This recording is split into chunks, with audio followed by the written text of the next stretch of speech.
What is up, you guys? Matt McAdam here, aka Desert Chief, here with another episode of Chasing Dust, and I'm out here in beautiful Cougar Buttes, part of Johnson Valley, California, a place that I come to a lot. If you guys watch this channel, you know that I'm here all the time. And of course, just as I'm starting this video, you can hear a couple of guys back there behind me and a couple of V8 pre-runners flying by. And that's really what this is all about, you know, just getting out here and blowing off a little bit of steam. So they're having fun. I'm probably gonna join them here in a little bit. It's a Friday.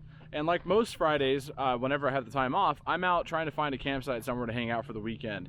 And I'm out here this weekend with a few friends. We're just gonna celebrate a couple birthdays and just have some fun out here. One question that I get from a lot of people is, where do you go camping? And a lot of them are surprised to know that I just go out to BLM land and I find somewhere that looks like a nice camp spot and I just set up for the weekend. A lot of people don't really realize that you can actually go camping anywhere on BLM land. They call it dispersed camping. So the aim of today's video is going to be to get you guys a little bit more familiar with what dispersed camping on BLM land is all about. Some of the more important questions people have, and I'm going to go over some of the topics that you should know before you come out here camping for the weekend.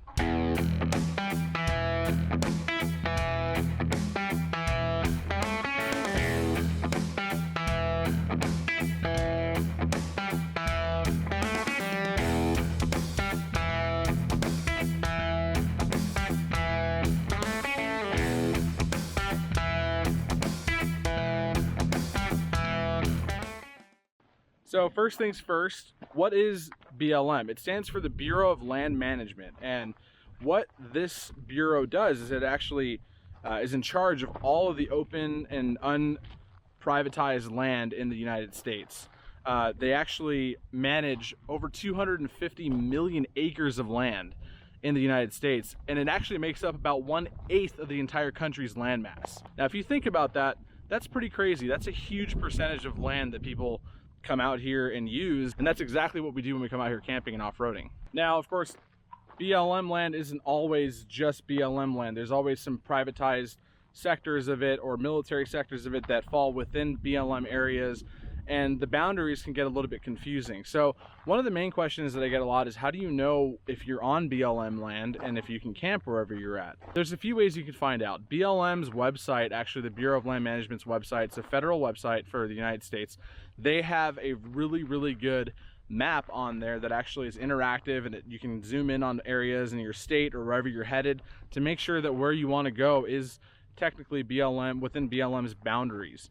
And it's a really useful tool if you are planning a trip out somewhere, because it'll actually help you make sure that you're doing things on an area that is actually considered public land and not someone's private land that you may be on without even knowing about it. The last thing you want to do is go out for the weekend and set up camp on what you perceive to be BLM or public land, and in reality you're actually trespassing on someone's property. So one of the best things you should do is actually make sure that you are on BLM land by checking and referencing those maps before you go anywhere and before you actually plan out your entire trip. One more really incredible resource that I use out here to make sure that I'm, you know, in the right spot when it comes to camping on BLM and public lands is an app called Onyx Off-Road. I'm sure if you guys are familiar with off-road apps, this is one of the better ones out there. It's a navigation app, and it actually has maps of where the boundaries to these BLM lands are, and it tells you who actually governs the area that you're in. And if it says BLM, that means that you're on BLM land, and that means you can camp, dispersed camp like we are out here this weekend. All this area that I'm in, this is a spot called Cougar Buttes within Johnson Valley. This is all considered BLM land, and you'll find this place packed on the weekends, especially during desert season. There's all kinds of families and trailers and RVs and stuff parked all over these rocks, and it's just kind of a cool spot to get away for the weekend from anybody who lives in SoCal. So let's say you found an area that's under BLM's control, it's BLM land, public land, and you want to go camping there for the weekend, but you're not sure exactly where to go camping, or you know what's a good spot to go. Some of the things that you should consider to be a responsible public land user is where you're actually setting up your camp, because of course dispersed camping means you can really literally camp anywhere if you want to, but the BLM website does have a list of some guidelines you should follow when you're looking for a campsite. Obviously, you want to find somewhere flat, and that's usually where you're going to find areas that have been camped in before, especially if it's a popular area like it is out here in Cougar Buttes or anywhere in Johnson Valley. You might find some fire rings, old fire rings, where people have had campfires before. Those are the kinds of places you want to set up your camp, because it's really an area that's already had a lot of use, and it's had a lot of human activity. And if you camp there, you're basically saving anywhere else, all this other wild area, from being disturbed by your activities out here for the weekend. So if you find somewhere like that, I can probably find, yeah, there's over here behind me is my buddy Richie's Jeep over here, and there's a couple of campfires right there. So this would be a good spot to set up a campsite, but we've already got ours a little bit down the way. So finding a flattened areas where there's not a lot of, you know, shrubs or bushes that you have to drive over or anything, that's always going to be what you want to seek when you're out here just looking for somewhere to camp. And quite honestly, I don't always have a perfect spot in mind. I drive around and I kind of find a cool cove, or, you know, somewhere that has a little bit of shade maybe, or some wind block, and that's kind of how I gauge where I want to go. Of course, if there's a ton of people around, I'm going to go a little bit further down. I try to get away from people, and that's the whole point of camping, right? These are some things you should keep in mind when you're out here looking for a place. You don't have to go to a campground or anything, and that's the best part about this whole activity, is you're not, you know, tied to any kind of civilization. You can literally just dry camp anywhere out here. It's pretty awesome. Another question you might have is, what kind of vehicles can you drive out here? It's a really good question. There's always ambiguity when it comes to what's legal to drive, what's not legal to drive, especially here in California, where we have green sticker vehicles and red sticker vehicles that are not street legal, such as dirt bikes or UTVs. BLM land does allow you to ride or drive these types of vehicles on public land. So you're able to drive those kinds. You don't have to stick to an off-highway vehicle park like an OHV park. Of course, there's a lot of OHV parks out there that do have camping areas around them. But if you want to come out to somewhere that's just BLM land, basically just public land, you can drive those kinds of vehicles out here.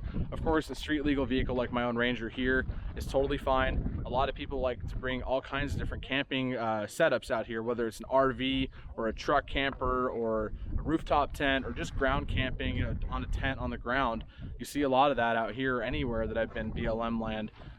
People just kind of set up in little areas around, and that's where they're at for the weekend. Some of the activities you can do out here: hiking, you can go off-roading, obviously, you can take the kids out for dirt bike rides. There's just a ton of stuff to do on this land, and there's also a lot of things that you shouldn't be doing out here.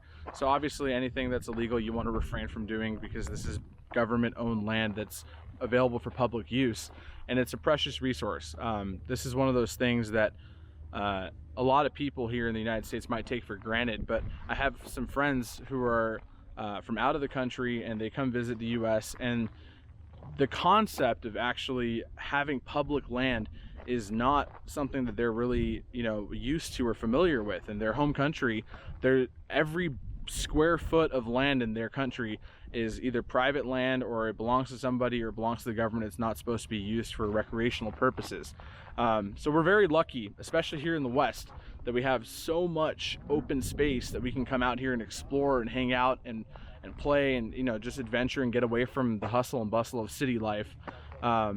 That we really shouldn't take it for granted, because all it takes is people doing the wrong thing out here, and for it to get you know, videotaped by somebody, and you get some bad press and they shut it down. So it's really about being a responsible user, and I really try to push hard on that every time this topic comes up. But that also goes both ways. If you ever see anybody doing something illegal or any kind of sketchy activity, there are multiple ways of reporting these things, especially if it's a crime. You know, the BLM takes it very seriously, so they do really encourage people to stay vigilant and kind of keep an eye out for people out here using our public lands in a way or in a manner that they're not intended to be used for. So a couple of things to consider if you want to come out here and try dispersed camping. If you haven't done it before, there's a few things that you should know.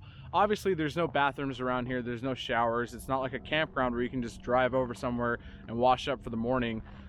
You have to be self-sufficient. So if you want to use the bathroom, if you want to use a shower, you got to bring stuff with you to be able to do that. There's all kinds of different ways to do it. I'm not going to go into any of them, but just know that there's no amenities out here. There's no electrical hookups. You know, you're not going to find any, you know, anything really to plug into. You can, if you have solar, that's going to be really your best bet, is set up solar panels, and that will recharge your batteries if you're bringing a, an RV or even just like a overland rig or something like that. Those work really nicely out here to be able to stay self-sufficient for a couple of days without needing to recharge or have a generator on hand. Oftentimes you're not going to find a general store or somewhere to buy groceries or anything like that nearby in this public land areas or BLM land. So you want to make sure you bring enough food and water and supplies and stuff with you if you're going to be out here for more than a few days, because it's not going to be easy for you to pack your whole thing up and go find the nearest grocery store or general store and buy what you need. So make sure you bring that stuff with you. And on a similar note, you want to make sure you bring enough gas or diesel if that's what your vehicle runs on. Having enough fuel is crucial out here, especially if you want to go play and explore like we do when we come out here. There's not a gas station for about 25 miles in either direction of the highway. So you want to make sure that you have enough fuel to be able to get out here, set up camp, and then if you want to go out and have fun, explore, do a little bit of rootin' tootin' around like those guys are out there, and then make sure you have enough gas to get back to the nearest gas station to fill up when you're leaving. So make sure you have enough.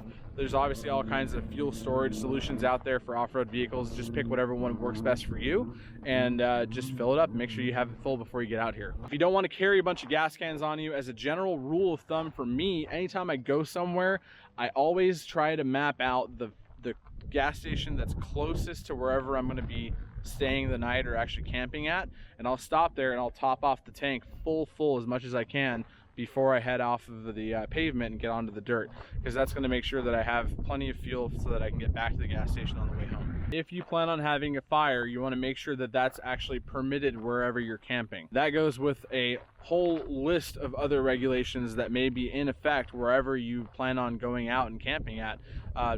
There's not one list of rules for all BLM across the entire country. Each office has their own set of regulations that you must adhere by. So make sure that you're following the rules. You want to contact your closest BLM office, make sure that what you want to do out there is permitted, whether it's having a fire or chopping wood or whatever it might be. Some of these things you can't do out there. Sometimes they even close camping down in certain areas because they need to be rehabilitated, the plant life, the animal life. So you want to make sure that you're going to be in compliance there as well. And of course, last but not least, you want to make sure that you have some way of disposing of trash, because there's not any dumpsters or anything around here for miles. And the general rule for anybody who's off-road camped anywhere is pack it in and pack it out. And I do that every time I come out here. I bring a bunch of trash bags with me. If we have any empty cans, or if you have, whatever you got trash-wise, you just throw it in those bags and I'll just put it in the back of the truck. And on the way home, I'll find somewhere to throw it out, or if I can't, I'll just take it back home and throw it in my own garbage bin at the house. As always, guys, please like, share, comment, subscribe to Driving Line. We got all kinds of really cool vlogs just like Chasing Dust on there, so please take a look at them. They're really nice, and the people that run them are fantastic. This is your host, Matt McAdam, aka Desert Chief, on Chasing Dust, only on Driving Line. I'll catch you guys on the next one.